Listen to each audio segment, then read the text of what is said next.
Hey everybody, Tony here with Nothing But Car Reviews, and today we have a special treat.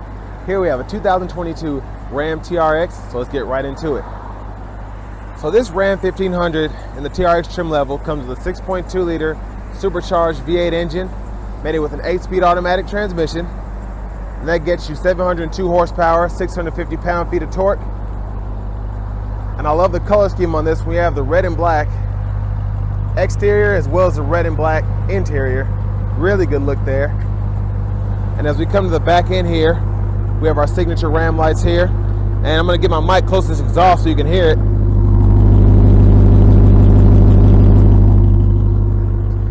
So hopefully that didn't blow your eardrums, but just a super, super aggressive sound there. We're going to come around the left side here. And you'll be using this a lot. You just click that. Pretty easy to do. And I mean, this is just, I've seen a lot of them on the road, but just a massive looking truck. And here we have our 18-inch aluminum wheels.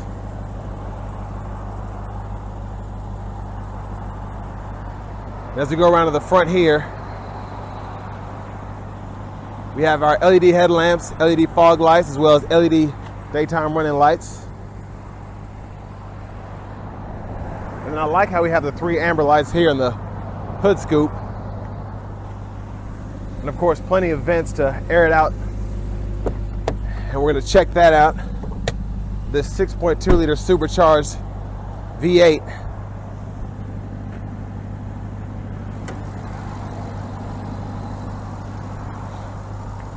It's mostly covered up. If you look way back in there, you can see it's a big boy, and we're going to test it out here on the road in a minute. But next, let's go ahead and take a look from the driver's seat. So it's quite the hop to get up here, but once you get in here, pretty good seating room. The side bolsters of the seat allow you to have plenty of space for a wider stature. And then headroom, I've got about 2 inches of that from the driver's seat. Of course, plenty of leg room underneath the steering wheel, and then we can also adjust that as well if we need to. But over here to the driver door panel, we have our power door lock controls, and then we have our power window controls with our driver and front passenger one-touch auto up and down. And then we have our power mirror controls here, and then we have power folding mirrors.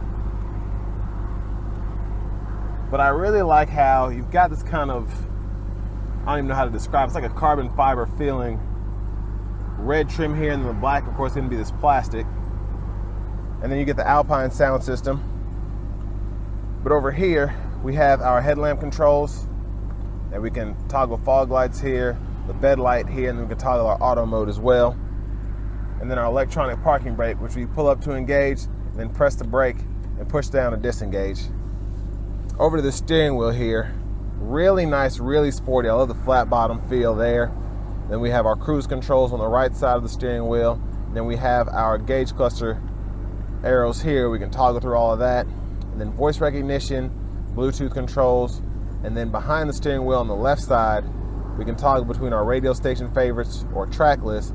And then on the right side, we have our volume controls. And then of course, paddle shifters behind the steering wheel to shift that 8-speed.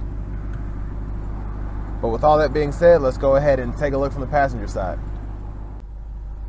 So from the driver's side here, I really like just how the seat is made here. They're pretty identical, the driver and front passenger, just how the bolsters are. You have that little soft cloth insert there. Really like how they did that. But you get about an 8-way, I think, power driver seat with power lumbar support. And then with this one on the passenger side, you do have a manual seat. But you'll probably be driving this mostly by yourself anyway. So not really an issue there because the seats are still comfortable. But over to the glove compartment, we have a little storage here, and then our main glove compartment storage in there. Pretty skinny, but let's check out this radio. So this is going to have the bigger screen that goes all the way down, and let's check out the home page. So we have our nav screen here, radio down here. That's how it's set up in the settings. And we can expand our radio, or we can expand our navigation screen just by hitting this corner button here. And I like how seamless that is. But there's a quick look at the nav screen. And then for our media, we have AM, FM, XM radio along with Bluetooth audio. And then with our USB cable, we can also hook up Apple CarPlay as well, and I believe Android Auto. And then we have dual zone automatic climate controls, so we can adjust the temperatures here and then decide where we want the air to flow. And then of course we can adjust fan speed from here, or we can adjust it using these buttons here. And there's our backup camera there.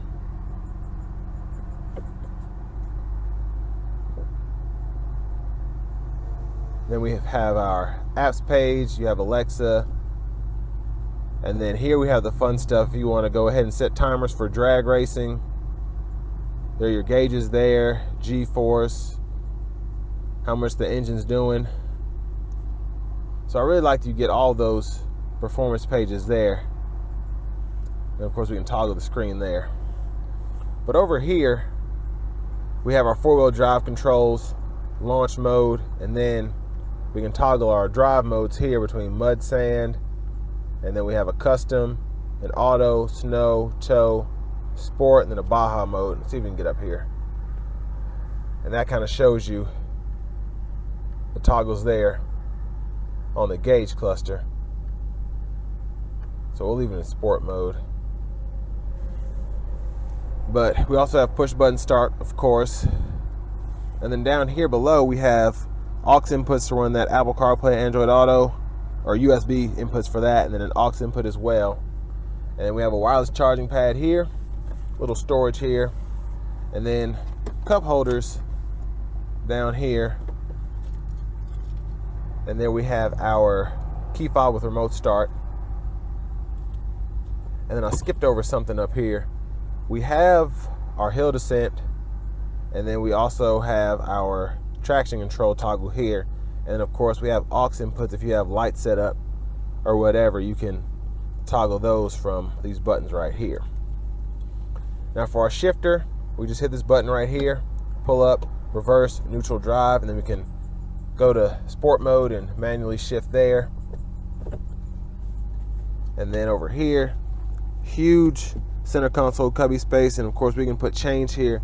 And I like how they actually put the numbers here. If you look closely, you can put a $50 there, quarters, 5 cents, pennies, and then dimes here. And then you have a 115 volt 3-prong household plug-in hidden right there as well. Close that up. But finally, let's go ahead and take a look from the back seat.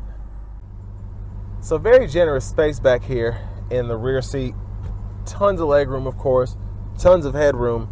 And then I'm actually able to fit in the seat without kind of bleeding over to this middle seat here. And the middle seat is actually pretty good size, it looks like. So I'm very impressed by that.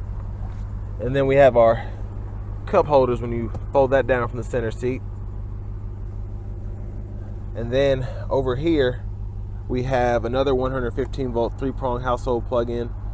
2 more USB ports that are USB-A, USB-C switchers there for charging.